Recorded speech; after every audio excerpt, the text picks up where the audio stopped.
కృషి ఉంటే మనుషులు ఋషులవుతారు, మహాపురుషులవుతారు.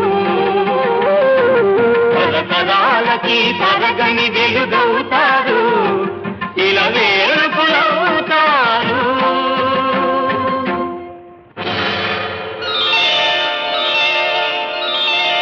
ఏకలవ్యుడంటేనే ఎదురులేని బాణం, తిరుగులేని దీక్షకి అతడే ప్రాణం.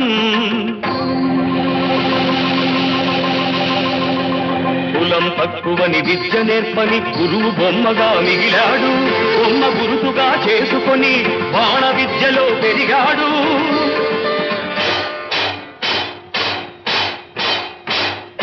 హుటాహుటిని ద్రోణుడప్పుడు తటాలు మన తరలి వచ్చి పక్షపాత బుద్ధితో దక్షిణ ఇమ్మన్నాడు.